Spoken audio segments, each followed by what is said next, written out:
Story number 1. The Curse of the Thieves.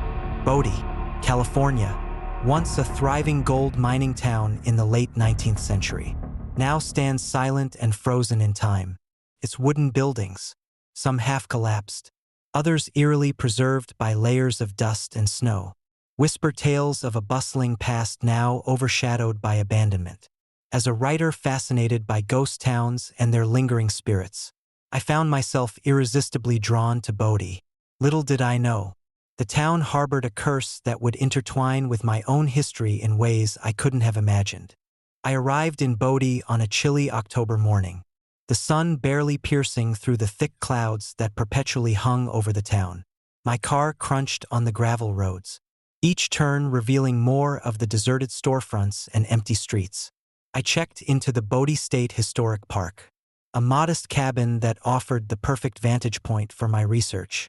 The receptionist, an elderly woman with deep-set eyes and a knowing smile, handed me a map of the area. "Be careful where you wander," she warned softly.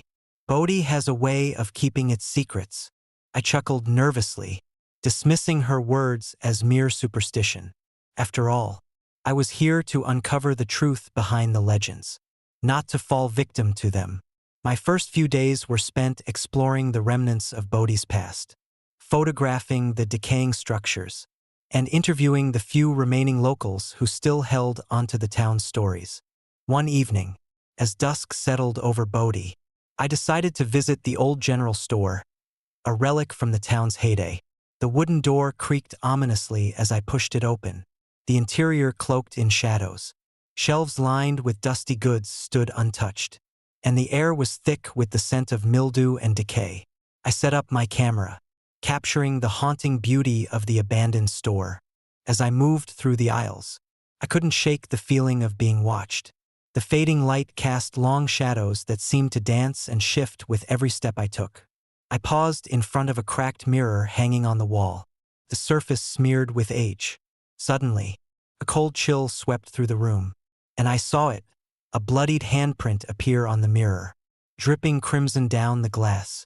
My heart raced as I backed away, knocking over a stack of cans that clattered loudly in the silence.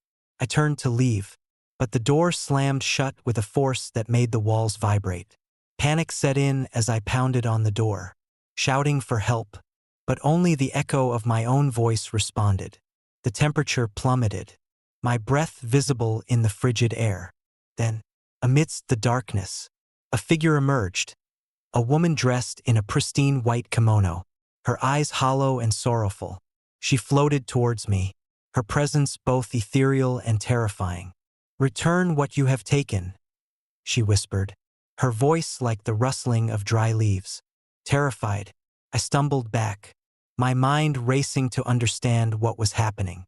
"I haven't taken anything," I stammered, clutching my jacket tighter around me. She glided closer, her expression twisted with pain. "You have taken the soul of Bodie," she intoned, her voice growing louder and more insistent. "Every theft binds you to our fate." Before I could react, the room seemed to warp and twist, the walls closing in around me. The bloodied handprints multiplied, covering the mirrors and spreading across every surface. Shadows deepened, and the whispers turned into anguished cries, filling the air with a cacophony of sorrow and rage. Desperate to escape, I darted towards the door, but it wouldn't budge. The woman reached out, her fingers grazing my shoulder, sending a surge of icy pain through my body. "Return what you have taken, or share our fate," she warned, her eyes burning with an otherworldly intensity. I collapsed to the floor, trembling uncontrollably as the weight of her words sank in. Memories flashed before my eyes, times I had taken things without a second thought, small acts of theft that seemed insignificant at the time. Now, they bore the consequences of Bodie's curse, binding me to a fate worse than death, summoning every ounce of strength. I forced myself to rise, determination replacing fear. "I'll return everything I've taken," I vowed, my voice barely a whisper amidst the chaos. "Please, let me go." The woman nodded slowly, her form beginning to fade, Honor our memories. Respect our legacy. She instructed, her voice softening. Only then can the curse be broken. As she vanished, the room began to stabilize, the oppressive atmosphere lifting. The bloodied handprints receded, and the shadows melted away, leaving the mirrors clear once more. The door swung open effortlessly, as if granting me permission to leave. Breathless and shaken, I rushed out of the general store, the cold night air hitting me like a slap in the face. I knew what I had to do. The curse of Bodhi was not just a legend. It was a living, breathing entity that demanded respect and remembrance. Over the next few days, I meticulously returned every item I had taken from Bodhi's remnants, ensuring that each piece was placed back where it belonged. I documented the process, determined to honor the spirits that had haunted the town for over a century. As I worked, the whispers faded, replaced by a serene silence that spoke of peace and closure. On my last night in Bodhi, I stood in the town square, surrounded by the silent echoes of its past. The moon cast a gentle glow over the snow-covered ground, and for the first time, I felt truly connected to the town and its history. The spirits were at rest, their stories finally acknowledged and respected. As I drove away from Bodhi, the sun began to rise, painting the sky with hues of pink and gold. The curse had been lifted, not through fear or violence, but through understanding and reverence. The town of Bodhi, with its haunted past and lingering spirits, remained a testament to the enduring power of respect and remembrance. Years later, the experience in Bodhi continues to shape my life and my writing. The curse of the thieves taught me that every action has consequences, and that honoring the past is essential to moving forward. Whenever I hear stories of ghost towns and their lingering spirits, I remember the lessons learned in Bodhi, a place where respect for the departed can break even the darkest of curses. And sometimes, when the winter winds howl through the deserted streets and the snow blankets the silent buildings, I can almost hear the faint whispers of Bodhi's lost souls, a gentle reminder that some curses are best lifted through compassion and understanding. Story number 2. Shadows over Texarkana.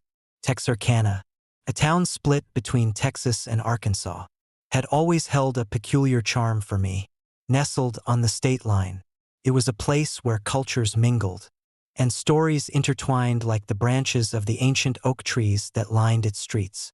As a freelance journalist with a penchant for uncovering the unknown, I was irresistibly drawn to its dark past, specifically, the chilling tale of the Phantom Killer that terrorized the town in 1946. I arrived in Texarkana on a crisp autumn evening, the kind where the air carries a hint of frost and the shadows grow long as the sun dips below the horizon. The town seemed peaceful, almost idyllic, with its historic buildings and quiet neighborhoods. But beneath the surface, a lingering unease hung like a fog, a silent reminder of the horrors that once unfolded here. My first stop was the local library, a grand, old building with towering shelves and the musty scent of aged paper. I sought out the town historian, Mrs. Eleanor Whitaker, a woman whose knowledge of Texarkana's past was unparalleled. She welcomed me warmly, her eyes reflecting both curiosity and sorrow. "The Phantom Killer," she began, her voice steady yet tinged with emotion. A name that still sends shivers down the spine of anyone who remembers those dark days. She explained how, in the winter of 1946, Texarkana was gripped by fear as a mysterious assailant stalked the quiet streets, targeting young couples on deserted roads. The Phantom Killer was never caught, his identity remaining a mystery to this day. The victims, 8 lives brutally taken, left the community shattered, their families haunted by unanswered questions and a pervasive sense of dread. Determined to delve deeper, I decided to visit the locations where the murders had occurred. Each site bore its own story, etched into the very fabric of the town. The cold winter air bit at my skin as I walked the familiar roads, now silent and serene, yet holding the echoes of screams and shattered lives. One night, as I sat in my rented cabin on the outskirts of town. I couldn't shake the feeling of being watched. The wind howled through the trees, and the old house groaned under the weight of the snow. I reviewed my notes and photographs, piecing together the timeline of the Phantom Killer's reign of terror.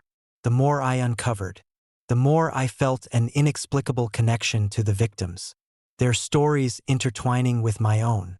Around midnight, the cabin plunged into darkness as a fierce storm rolled in.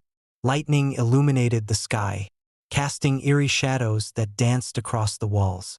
The power flickered and died, leaving me in pitch blackness save for the intermittent flashes of lightning. My heart raced as I heard footsteps outside, slow and deliberate, crunching through the fresh snow. I grabbed my flashlight, the beam cutting through the darkness, and approached the window cautiously. To my horror, I saw a figure standing on the porch, a man in a trench coat, his face obscured by the brim of his hat. His presence was unnerving, a silent sentinel in the storm. I froze, unable to move as the figure slowly raised his gloved hand, pointing directly at me. "Stay away from the past," he seemed to say, his eyes hidden beneath the shadow of his hat. Before I could react, the storm intensified, the howling wind drowning out any sound. The figure vanished into the night as abruptly as he had appeared, leaving me shaken and terrified. I retreated to my bed, the image of the Phantom Killer seared into my mind, his warning echoing in my ears. The next morning, the storm had passed, leaving behind a blanket of silence and a pristine layer of snow. I decided to visit the most recent murder site, an abandoned bridge on the outskirts of town. The bridge, once a bustling thoroughfare, now stood desolate, its arches covered in ice and snow. As I stood there, reflecting on the lives lost, I felt a chill run down my spine. The air was thick with sorrow, the weight of tragedy pressing down on me. Suddenly, a voice whispered through the cold air, barely audible over the sound of my own breathing. "Remember us? Honor our memory." I spun around, flashlight in hand, but saw nothing. The bridge was empty, the only movement the gentle sway of the snow-covered trees. Yet, the feeling of being watched persisted, an invisible presence lurking in the shadows, determined to bring closure to the victims and perhaps lift the lingering curse. I decided to organize a memorial at the bridge. I reached out to the families of the victims, gathering their stories and inviting the community to join in remembrance. The response was overwhelming, a collective yearning for healing and peace. On the day of the memorial, the sky was overcast, the air crisp with the remnants of winter. As the sun set, casting a muted glow over the bridge, the townspeople gathered, their faces etched with grief and hope. We lit candles, each flame a symbol of remembrance, and laid flowers at the base of the bridge, honoring the lives lost to the Phantom Killer. As we stood in silent solidarity, the wind picked up, swirling the snow around us in a graceful dance. I felt a presence beside me, a gentle touch on my shoulder that sent a shiver down my spine. Turning, I saw the figure of the Phantom Killer once more, his eyes now filled with sorrow rather than menace. "Thank you," he whispered, his voice carrying a note of relief. "You have remembered us." The air seemed to shimmer, the oppressive darkness lifting as if a burden had been lifted from the town. The figure of the Phantom Killer faded into the night, his spirit finally finding peace. The whispers that had haunted Texarkana for decades were silenced, replaced by the collective hope of a community healing together. As I left Texarkana, the weight of the past lifted from my shoulders, replaced by a profound sense of fulfillment. The curse of the Phantom Killer had been broken, not through fear or violence, but through understanding, remembrance, and the unwavering strength of a united community. Years later, the story of Texarkana and the Phantom Killer remains a testament to the enduring power of memory and the human spirit's resilience in the face of darkness. The town, once overshadowed by fear, now stands as a beacon of hope and healing, its streets echoing with the stories of those who endured and overcame. And sometimes, when the wind rustles through the trees and the snow blankets the ground in a serene silence. I can almost hear the faint whispers of gratitude carried away by the breeze, a gentle reminder that even in the darkest of times, compassion and remembrance can illuminate the path to peace. Story number 3. Whispers from the Sulphur Depths. Terlingua, Texas. A name that evokes images of desolate landscapes, abandoned structures, and the lingering echoes of a once thriving mining community. Nestled near the border with Mexico, this ghost town was built on the back of sulfur mining, a harsh and unforgiving industry that drew countless souls seeking fortune and a better life. But the promise of prosperity often came at a gruesome cost, leaving behind stories of tragedy and restless spirits that still haunt the barren streets today. I've always been fascinated by abandoned places, the way they hold onto their past like forgotten secrets. So when I heard about Terlingua, with its eerie legends and ghostly apparitions, I knew I had to visit. As a freelance writer, uncovering the mysteries of such places provided endless inspiration. But I was about to discover that some stories are more real and terrifying than fiction. Arriving in Terlingua on a chilly November evening, the sun was beginning to set, casting long shadows across the cracked pavement and dilapidated buildings. The air was thick with the scent of sulfur, a lingering reminder of the town's industrial past. I checked into the old boarding house, its wooden structure groaning under the weight of time and neglect. The innkeeper, a grizzled man named Hank, gave me a wary look as he handed me a key. "Be careful where you wander," he warned, his voice rough from years of shouting over the cacophony of mining machinery and desert winds. "Terlingua has a way of keeping its secrets." I nodded, dismissing his caution as mere superstition. Most people didn't believe in ghosts, or so I thought. After unpacking, I decided to explore the town, eager to soak in the atmosphere and gather material for my next article. The streets were eerily quiet, the only sounds being the distant howling of coyotes and the occasional creak of a loose sign swinging in the wind. As night fell, the temperature dropped sharply, and the darkness seemed to press in around me. I sat in the boarding house's common room, sipping a cup of bitter coffee, when Hank approached me with a solemn expression. "You're here about the stories, aren't you?" he asked, his eyes reflecting a mixture of fear and sadness. "You should know, they're not just tales to scare tourists." I leaned forward, intrigued. "What do you mean?" Hank sighed, taking a seat beside me. Terlingua was built on the sulfur mines, a dangerous business. Many miners lost their lives to accidents, brutal working conditions, and the harsh elements. There are rumors that some never made it out, their souls trapped beneath the earth. People say they wander the town, looking for something or someone.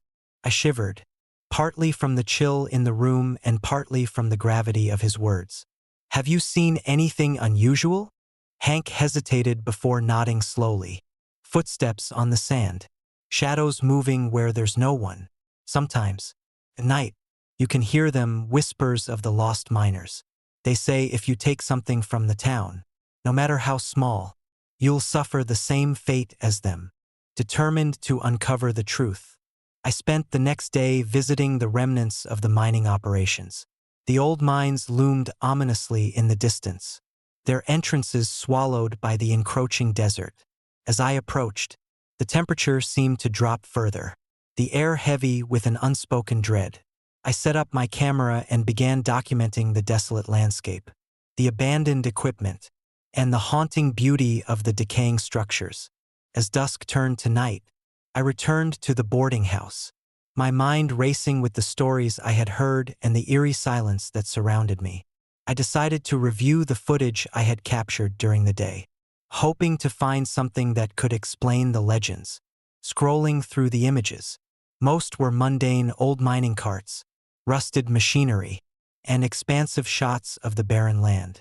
But then, around midnight, something caught my eye, a shadowy figure, barely visible, moving swiftly along the edge of the frame.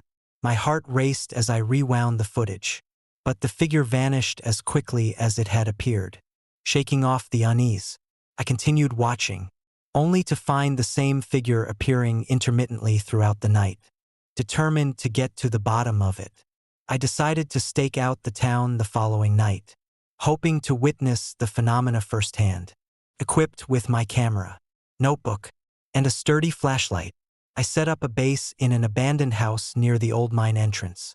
Hours passed with little to no activity, the only sounds being the whispering wind and the distant calls of nocturnal animals. Just as I was about to give up, a faint sound of footsteps echoed through the house. I froze, listening intently. The footsteps were slow and deliberate, circling the perimeter of the property. My pulse quickened as the sounds grew louder. Closer, I shone my flashlight towards the source, but saw nothing, only the swirling dust and shadows playing tricks on my mind. The footsteps paused, and then a soft whisper filled the room. "Help us!" I swallowed hard, my fear intensifying. Gathering my courage, I called out, "Is someone there?" No response, only the lingering echo of the whisper. I felt a chill run down my spine, the air growing colder as if a presence was drawing nearer. Suddenly, a shadow materialized at the far end of the room, taking the form of a man in a tattered uniform, his eyes hollow and filled with sorrow. "You shouldn't be here," he whispered, his voice barely audible over the sound of my own racing heartbeat. I stumbled back, dropping my flashlight, which clattered to the floor, casting erratic beams of light across the room. The figure advanced slowly, his form wavering like mist in the cold air. "Leave now or join us." Terrified, I turned to flee, but the door slammed shut with a force that sent me crashing against the wall. The temperature plummeted further, my breath visible in the frigid air. The whispers intensified, filling the room with a chorus of anguished cries. Desperate to escape, I remembered Hank's words about honoring the spirits to lift the curse. I reached into my bag, pulling out a small offering, an old photo of my family, a token of remembrance. Holding it out towards the apparition, I spoke softly, "I'm sorry for disturbing you. I honor your memories and want to help you find peace." The figure paused, his eyes meeting mine with a depth of sadness that broke through my fear. Slowly, he reached out, taking the photo from my hand. The room began to change, the oppressive cold lifting, the whispers softening into gentle murmurs. "Thank you," he whispered, his form starting to fade. "Remember us, honor our past." As the last traces of the apparition disappeared, the door swung open, and the temperature returned to normal. Exhausted and shaken, I gathered my belongings, the weight of the experience settling heavily on my shoulders. The curse of Terlingua was lifted, not through force, but through compassion and respect for the lost souls of the past. The following day, I returned to the library to share my findings with Mrs. Whitaker. Her eyes widened as I recounted the night's events, the whispers, and the apparition. "You've done something incredible," she said softly. "By honoring their memories, you've given them the peace they've been seeking for over 70 years. I left Terlingua with a profound sense of fulfillment. The haunting legend's now a story of redemption and closure rather than fear and tragedy." The town, once overshadowed by its dark past, began to find a semblance of peace, the restless spirits finally able to move on. Years later, I still think back to my time in Terlingua, the lessons learned from the spirits that once roamed its silent streets. The experience taught me that understanding and empathy can bridge the gap between the living and the dead, offering solace and resolution where there was once only despair. And sometimes, when I pass by an old, abandoned town or hear the distant echoes of history, I remember the whispers from the sulfur depths of Terlingua, a reminder that every place has its stories, and every story deserves to be heard and honored. Story number 4. Echoes from the Inferno, Centralia, Pennsylvania, a name that evokes images of desolate streets, abandoned homes, and the haunting silence of a town swallowed by its own nightmares. Nestled deep within the coal-rich region of northeastern Pennsylvania, Centralia was once a bustling mining community, its lifeblood flowing through the veins of hardworking men and women who toiled in the underground darkness. But in 1962, everything changed. A seemingly minor accident ignited a coal mine fire that would rage beneath the town for decades, turning Centralia into a living hell beneath the earth. I first heard about Centralia from a colleague during a late-night shift at the local newspaper. The story was captivating: a town abandoned, streets cracked and overgrown, and the persistent glow of flames visible through the ground. Intrigued by the blend of tragedy and mystery, I decided to investigate, hoping to uncover the truth behind the cursed town. Arriving in Centralia was like stepping into a forgotten world. The air was thick with the scent of smoke, a constant reminder of the inferno burning miles beneath the surface. The once vibrant Main Street was now a ghostly skeleton, storefronts boarded up and windows shattered. Nature had begun to reclaim its territory, with wildflowers blooming through cracks in the pavement and trees sprouting where buildings once stood. I stayed in a temporary shelter set up by a few remaining residents who refused to leave, despite the clear signs of danger. Among them was Old Joe, a miner who had worked in the Centralia mines all his life. His weathered face and tired eyes told stories of hardship and loss. "Best stay away after dark," Joe warned me on my first evening. "There's something down there with us." I nodded, but my curiosity outweighed my fear. Armed with a flashlight, camera, and a notebook, I ventured out the next day to explore the remnants of Centralia. The silence was deafening, broken only by the distant rumble of the underground fire and the occasional creak of a collapsing structure. As I walked through the town, I couldn't shake the feeling that I was being watched, the shadows seeming to move just beyond the reach of my light. That night, as I sat in the shelter, the temperature plummeted, and a thick fog rolled in, obscuring the view outside. The wind howled through the empty streets, carrying with it faint, agonized screams that seemed to emanate from the very ground beneath us. "What is that?" I whispered to Joe, my voice barely audible over the eerie noises. Joe looked at me with a mix of fear and resignation. "They're the souls of the miners, trapped by the fire. Every night, their screams echo through the earth, a constant reminder of the lives lost down there." I shivered, the reality of Joe's words sinking in. The underground fire wasn't just a physical threat. It had become a spiritual prison for those who had perished in the mines. Determined to capture the haunting sounds, I set up my recording equipment near the edge of town, hoping to document the spectral cries. Hours passed in the oppressive darkness, the only light coming from the flickering flames below and the intermittent flashes of lightning that illuminated the stormy sky. As midnight approached, the wind intensified, and the screams grew louder, more distinct. It was as if the souls were trying to communicate, their desperation palpable. Suddenly, my flashlight flickered and died, plunging me into darkness. Panic surged through me as I fumbled to fix it, but the power seemed to have failed entirely. In the pitch-black silence, the screams transformed into guttural whispers, voices overlapping in a cacophony of pain and anguish. "Help us!" I felt a cold presence envelop me, the air growing thick with sorrow.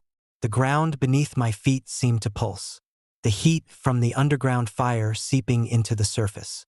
Shadows danced around me, coalescing into ghostly figures clad in miners' gear, their eyes hollow and devoid of life.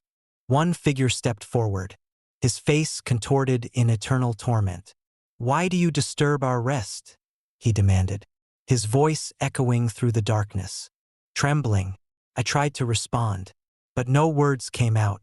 The weight of their suffering pressed down on me, the screams now a deafening roar that threatened to consume my sanity. "We cannot escape. Help us find peace." Desperate to make sense of the apparitions, I recalled the rituals I had read about, ways to honor the dead and help restless spirits find closure. Gathering my courage, I began to speak softly, recounting the stories of the miners who had lost their lives to the relentless fire. "I'm sorry for your suffering. I honor your memories and seek to help you find peace. The air shifted, the oppressive energy easing as the spirits listened. The figures around me began to fade, their tormented expressions softening as a sense of calm washed over the area. The whispers turned into grateful murmurs, and the temperature gradually returned to normal. One final figure lingered, his eyes meeting mine with a hint of hope. "Thank you," he whispered, his voice now gentle. "Remember us. Honor our legacy." With those words, the last of the apparitions vanished, leaving me alone in the stillness of Centralia. The screams had ceased, replaced by a peaceful silence that spoke of liberation and release. The following day, I met with Joe, the old miner, who looked relieved yet weary. "Did you see it?" I asked, my voice shaky. Joe nodded slowly. "They're free now. Your words gave them peace. Maybe now, Centralia can begin to heal." As I left Centralia, the town felt lighter, the dark clouds lifting to reveal a clearer sky. The underground fire still raged, but the spiritual burden it carried had been lifted, the souls of the miners finally finding the rest they had long been denied. Years later, the story of Centralia and the Phantom Killer remained a chilling testament to the enduring power of the human spirit and the consequences of neglecting the past. The town, though still abandoned, held a sense of peace that had been absent for decades, its dark history acknowledged and honored by those who dared to remember. And sometimes, when I gaze upon abandoned places or hear the distant echoes of tragedy, I think back to Centralia, a reminder that even in the most desolate and forsaken places, understanding and compassion can break the chains of curses, allowing the lost to find their way home. Story number 5. Shadows over Jerome. Jerome, Arizona. A name that conjures images of sun-bleached buildings perched precariously on dusty hillsides. Remnants of a once thriving mining town now left to the embrace of time and the desert. Despite its desolate appearance, Jerome harbors secrets that whisper through the corridors of its abandoned structures. Secrets that draw the curious and the brave alike. As a paranormal investigator with a penchant for uncovering the unknown, I found myself irresistibly drawn to this eerie town, eager to delve into its haunted past. I arrived in Jerome on a late October afternoon, the sky a canvas of fiery oranges and deep purples as the sun began its descent. The air was crisp, carrying the faint scent of sagebrush and the distant echo of footsteps on gravel roads. My first destination was the infamous old adobe house, a dilapidated structure on the outskirts of town, rumored to be haunted by the spirit of a woman who met a gruesome end within its walls. The old adobe house stood silent, its once vibrant red bricks now faded and cracked, windows boarded up to keep the restless spirits inside. As I approached, a chill ran down my spine, the hairs on the back of my neck standing on end. Local legend had it that Eliza Thompson, a young woman with dreams of a better life, was brutally murdered in this very house by a jealous suitor who never got over her departure to the city. Armed with my camera, EMF meter, and a flashlight, I pushed open the creaking gate and stepped onto the overgrown path leading to the front door. The door itself seemed to resist my efforts, groaning loudly as it finally gave way under my persistent push. Inside, the air was thick with the scent of mildew and decay. Dust particles floated in the beam of my flashlight, dancing in the stagnant air. I began my exploration, moving cautiously through the darkened rooms. Each step echoed ominously, the wooden floors creaking under my weight. The house was a time capsule, frozen in the moment of tragedy. Broken furniture lay scattered across the floor, and remnants of personal belongings hinted at the lives once lived here. In the main hallway, I found a cracked mirror hanging crookedly on the wall. As I approached, my reflection warped and twisted, the image of a woman in a flowing white gown appearing behind me. Heart pounding, I spun around, but no one was there. The temperature seemed to drop, my breath visible in the cold air. My EMF meter began to spike, the needle vibrating uncontrollably as invisible energy swirled around me. I reached out to touch the mirror, feeling a surge of electricity course through my fingertips. A faint whisper filled the room, barely audible but unmistakable. "Help me." I backed away, my mind racing with fear and excitement. This was the evidence I had come for, the lingering presence of Eliza Thompson. Desperate to be remembered and released from her eternal torment. Determined to communicate, I began speaking softly, recounting her story and expressing my intent to honor her memory. As I spoke, the air grew colder, the shadows deeper, the reflection in the mirror began to change. Eliza's sorrowful eyes meeting mine, tears welled up in her spectral form, her hand reaching out towards me. "Remember us," she pleaded, her voice echoing through the empty house. "Don't let us be forgotten." Before I could respond, the room seemed to come alive with energy. Objects moved on their own, doors slammed shut, furniture shifted, and the whispers intensified into anguished cries. Panic surged through me as I realized the spirits were restless, their pain palpable in the oppressive atmosphere. I knew I had to leave, but the house felt like a maze, each corridor leading me deeper into its haunted heart. Desperate, I retraced my steps, but the layout seemed to shift, rooms appearing and disappearing like the fleeting shadows on the walls. My flashlight flickered, and in its dim light, I saw fleeting glimpses of other spirits, miners with hollow eyes and women in tattered dresses, their forms wavering like smoke in the wind. Their silent screams echoed in my mind, urging me to stay and uncover their stories. Just as I felt myself succumbing to the house's dark embrace, I stumbled upon the basement door. The air below was thick with the scent of earth and decay. Gathering every ounce of courage, I descended the creaky stairs, my flashlight illuminating the damp stone walls. The basement was vast, housing the remnants of old mining equipment and storage areas long forgotten. In the center stood a large, cracked mirror similar to the one above. Approaching it, I felt a familiar chill. The mirror began to glow softly, and Eliza's apparition appeared once more, her eyes filled with desperate hope. "Find our stories," she implored. "Honor our lives." Realizing that the spirits needed their histories told to find peace, I vowed to document every detail I could uncover. The basement held countless stories of lives lost to the unforgiving mine, of dreams crushed beneath the weight of greed and despair. Each night, I returned to the old adobe house, speaking to the spirits, gathering their narratives, and ensuring their memories would live on. With each story I documented, the atmosphere in Jerome began to shift. The oppressive darkness lifted slightly, the whispers turning into gentle murmurs of gratitude.